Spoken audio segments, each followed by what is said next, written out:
మహాభారతంలో మనం అనేక జీవిత పాఠాలు నేర్చుకోవచ్చు. మహాభారతం నుంచి మనం నేర్చుకోగలిగిన అత్యంత ప్రభావవంతమైన 9 పాఠాలేమిటో ఇప్పుడు చూద్దాం. మొదటి పాఠం, దయ, దాతృత్వాలు మాత్రమే జీవితంలో సరిపోవు. కర్ణుడి విషయంలో మనం నేర్చుకోవలసిన చేదు నిజం ఇది. కర్ణుడు వ్యక్తిగతంగా మంచి వ్యక్తి, ఆ కాలంలో ఎంతో దయ, ఉదారత ఉన్న వ్యక్తి. ఇన్ని మంచి లక్షణాలున్నా చరిత్రలో అతడికి దక్కాల్సిన మంచి స్థానాన్ని పొందలేకపోయాడు. ఎందుకంటే అందుకోసం మరికొన్ని లక్షణాలు అవసరం. ఏది న్యాయమైందో ఏది కాదో అతడు గుర్తించాల్సింది. కానీ అతడు దుర్యోధనుడికి మద్దతు ఇచ్చాడు. మనం దయా దాతృత్వాన్ని ప్రదర్శించే ముందు చుట్టూ ప్రపంచం ఎలా ఉందో తెలుసుకోవటం చాలా ముఖ్యం. రెండో పాఠం, ఎక్కువ సంతానం సమస్యలకు కారణం. ధృతరాష్ట్రుడు 100 మంది కుమారుల సంతానంతో బలమైన కుటుంబాన్ని పొందాడు. అయితే అదే కారణం ఆయనకు సమస్యగానూ మారింది. పెద్ద సంఖ్యలో ఉన్న కుమారులను ఆయన నియంత్రించలేకపోయాడు. ఈ 100 మంది కుమారుల కోసం సామ్రాజ్యాన్ని విభజించడం కూడా కష్టం. అందుకే అన్ని అంశాలను పరిగణలోకి తీసుకొని తక్కువ సంతానం ఉండేలా చూసుకోవాలి. మూడో పాఠం, ఏం చేస్తున్నా ఇంటి పనులు కూడా నేర్చుకోవాలి. పాండవులు వనవాసానికి పంపబడతారని ఊహించలేదు. వారు అజ్ఞాతవాసానికి వెళ్ళాక వారికి వచ్చిన ఇంటి పనులు అక్కడ జీవితం సాగించడంలో ఉపయోగపడ్డాయి. మనలో ప్రతి ఒక్కరూ ఇంటి పనులను నేర్చుకోవాలని ఈ సంఘటన ఉదహరిస్తుంది. అవి ఏదో ఒక రోజు ఖచ్చితంగా ఉపయోగపడతాయి.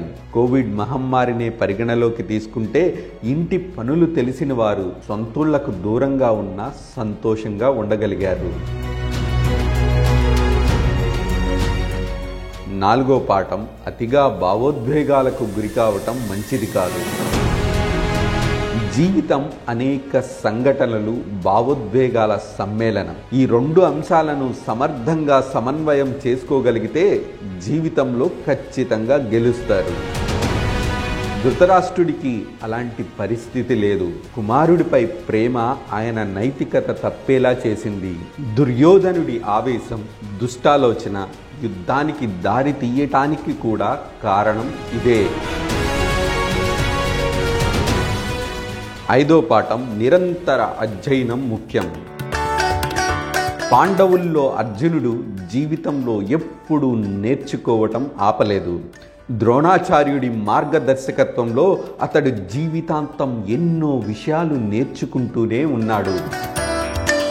ఇది అర్జునుడి నుంచి మనం నేర్చుకోవాల్సిన ముఖ్యమైన పాఠం. జీవితంలో నేర్చుకుంటూ పోవడం అంతం లేని ప్రయాణమే అవుతుంది. అంటే మన జీవితంలో నేర్చుకోవడాన్ని ఆపకూడదు. అలాగే ఎప్పుడూ కొత్త వాటిని వేగంగా నేర్చుకుంటూ ఉండాలి. ఆరో పాఠం, కొన్నిసార్లు శత్రువులు కూడా మిత్రులుగా మారతారు. కౌరవుల మద్దతుదారులు కూడా కొంతవరకు పాండవులకు అనుకూలంగా ఉన్నారు. శల్యుడు, ద్రోణుడు, భీష్ముడు, విదురుడు ఇందుకు ఉత్తమ ఉదాహరణలు. చివరకు ప్రజలు కౌరవుల పక్షాన పోరాడిన పాండవులకు పరోక్ష మద్దతుదారులు. ఏడో పాఠం, స్త్రీలకు ఎప్పుడూ కోపం తెప్పించకండి. చరిత్రలో అతిపెద్ద యుద్ధాలన్నిటికీ మహిళలే కారణమనే వాదన ఉంది. కానీ ఇందులో నిజాలు పక్కన పెడితే స్త్రీల కోపమే చాలా యుద్ధాలకు కారణమైందనేది వాస్తవం. స్త్రీకి దక్కవలసిన గౌరవం ఇచ్చిన కుటుంబాలు, రాజ్యాలు దశాబ్దాలు వర్ధిల్లాయి. స్త్రీ పరువు తీయాలని చూసిన రాజ్యాలు పతనమయ్యాయి. కనుక స్త్రీల పట్ల న్యాయంగా ఉండటం, వారిని గౌరవించటం ప్రతి పురుషుడి విధి. ఎనిమిదో పాఠం, ప్రతి ఒక్కరూ తపన కలిగి ఉండాలి. ప్రపంచంలో నేర్చుకోవాలనే తపన ఉన్న వారిని ఎవ్వరూ ఆపలేరు. ఏకలవ్యుడు అందుకు ఉత్తమ ఉదాహరణ.